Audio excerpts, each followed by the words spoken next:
Hello class seventh, कैसे हैं आप सब। आज की इस वीडियो में हम देखेंगे क्लास सेवन्थ हमारे अतीत का चैप्टर नंबर 10 और चैप्टर का नेम आप देखो 18वीं शताब्दी में नए राजनीतिक गठन। और इस वीडियो में हम इस चैप्टर के क्वेश्चन आंसर्स को सॉल्व करेंगे। तो देखो, अगर आपने इस चैप्टर को पढ़ लिया है तो आपको काफ़ी अच्छी तरह क्वेश्चन समझ में आ जाएंगे, लेकिन अगर नहीं भी पढ़ा है तो मैं आपको यहाँ पर क्वेश्चन आंसर समझाऊंगा। ठीक है, तो स्टार्ट करते हैं वीडियो को। आप अपनी कॉपी और पेन उठाओ और चलो मेरे साथ क्वेश्चन आंसर्स को सॉल्व करने। तो देखो, इस चैप्टर के अंदर सबसे पहला प्रश्न आपके पास प्रश्न अभ्यास में फिर से याद करें, मैं आपको सिंपली मैच द फॉलोइंग यहाँ पर दिए हैं। ठीक है, तो इसके उत्तर पे हम जाते हैं सीधा।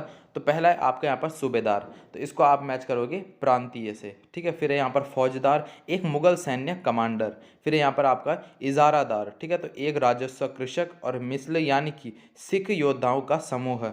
ठीक है, अब ये सब याद रखना कि मिस्ल किसे कहते हैं। सिख योद्धाओं का जो समूह होता है उसको मिस्ल कहते हैं।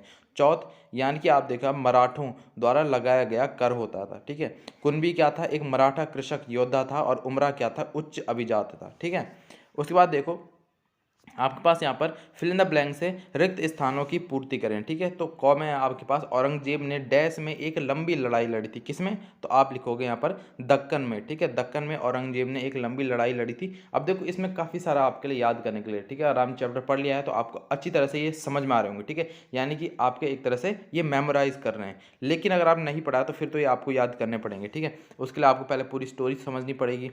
फिर देखो, उमरा और यहाँ पर है जागीरदार मुगल डैश के शक्तिशाली अंग थे। कौन थे, साम्राज्य के शक्तिशाली अंग थे वो। ठीक है, आगे आप देखो, आसफ जाह ने हैदराबाद राज्य की स्थापना डैश में की थी, 18वीं शताब्दी में की थी। तो ये भी याद रखना कि जो आसफ जाह थे उन्होंने हैदराबाद की स्थापना 18वीं शताब्दी में की थी।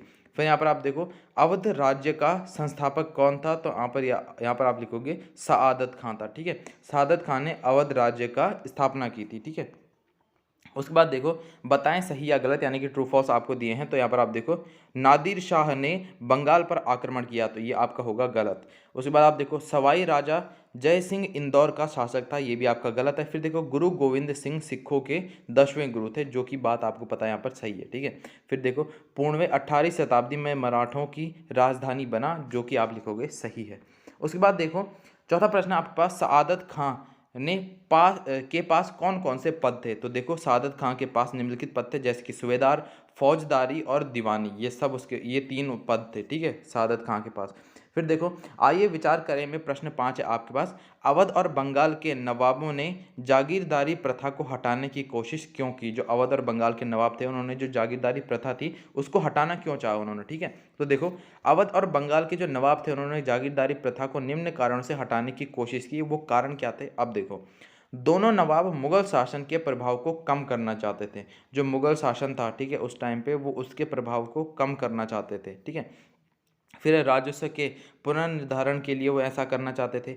अपने यहाँ पर आप देखो, विश्वस्त लोगों की नियुक्ति के लिए वो ये सब कर रहे थे। और जमींदारों द्वारा की जाने वाली धोखाधड़ी को रोकने के लिए उन्होंने क्या किया, अवध और बंगाल के नवाबों ने जागीरदारी प्रथा का हटाने की कोशिश की थी। ठीक है, फिर देखो, प्रश्न 6 है आपके पास, 18वीं शताब्दी में सिखों को किस प्रकार संगठित किया गया। ठीक है, आप जो सिख थे वो 18वीं शताब्दी में किस प्रकार संगठित हुए, तो इसका उत्तर आप लिखोगे, 18वीं शताब्दी में कई योग्य नेताओं ने नेताओं के नेतृत्व में, ठीक है, सिखों ने क्या किया, अपने आप को पहले जत्थों में और बाद में मिसलों में संगठित किया। ठीक है, इन जत्थों और मिसलों की संयुक्त सेनाएं यानी कि दल खालसा कहलाती थी। ठीक है, अब जो जत्थ थे और मिसल थे, दो संगठन थे। ठीक है, यानी कि दो ग्रुप थे एक तरह से मानो आप, उसके उस इन दोनों को मिलाकर, ठीक है, जो सेनाएं बनती थी उनको दल खालसा कहते थे उसे। ठीक है, फिर आप देखो, इन दिनों दल खालसा बैसाखी और दिवाली के पर्व पर अमृतसर में मिलता था। और इन बैठकों में वे सामूहिक निर्णय लिए जाते थे,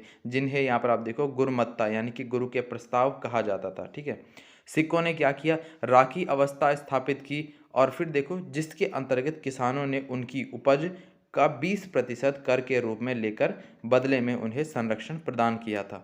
अब देखो, आगे आपके पास प्रश्न 7 है, मराठा शासक दक्कन के पार विस्तार क्यों करना चाहते थे। ठीक है, दक्कन से भी दूर तक मतलब अपने आप को क्यों फैलाना चाहते थे। ठीक है, तो देखो, मराठा शासक निम्न कारण से दक्कन के पार अपने साम्राज्य का विस्तार वो क्यों करना चाहते थे, उसके पॉइंट्स आपके पास निम्न हैं। देखो, मराठा सरदारों को शक्तिशाली सेनाएं खड़ी करने के लिए संसाधन मिल सके। ठीक है, अब उनको अपनी शक्तिशाली सेनाएं खड़ी करनी है तो उनको संसाधन चाहिए, जैसे कि लकड़ी, ये सारी चीज़ें उनको मतलब चाहिए होती है। ठीक है, जंगल चाहिए होता है, एरिया चाहिए होता है उन्हें। फिर देखो, एक बड़े क्षेत्र पर शासन स्थापित करने के लिए, ठीक है, उत्तरी मैदान भागों के उपजाऊ क्षेत्र पर नियंत्रण स्थापित करने के लिए, अब जैसे अपना इस विस्तार करेंगे, लोग बढ़ेंगे तो उनके लिए भोजन की आवश्यकता, ये सब चीज़ें चाहिए होती हैं, जिससे कि उनको क्षेत्र मिलेगी, उपजाऊ भूमि मिलेगी जहाँ पर वो अनाज उगाएंगे। अधिक से अधिक क्षेत्रों से चौथ तथा यहाँ पर आप देखो सर देशमुखी वसूल करने के लिए, चौथ आपको पता था एक कर था, ठीक है, जो हमने ऊपर भी पढ़ा था।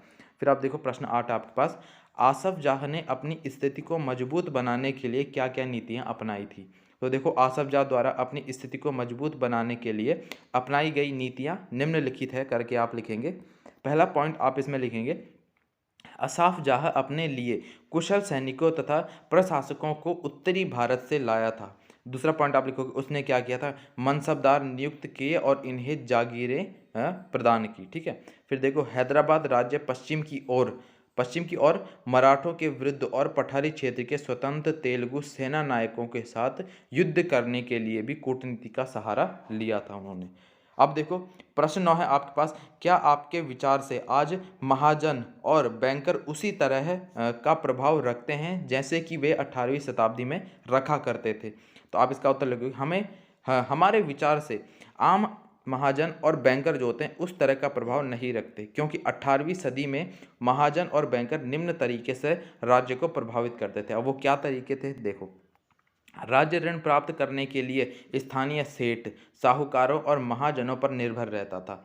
फिर देखो, साहूकार महाजन लोग क्या करते थे, लगान वसूल करने के लिए इजारेदारों को पैसा उधार देते थे और बदले में बंधक के रूप में जमीन लेते थे। ठीक है, फिर साहूकार महाजन जैसे कई नए सामाजिक समूह राज्य की राजस्व प्रणाली के प्रबंध को भी प्रभावित करने लगे थे।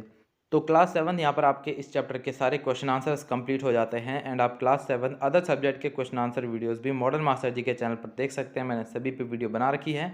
बाकी तब तक के लिए पढ़ाई करते रहें और मॉडल मास्टर जी का नाम भी रोशन करें।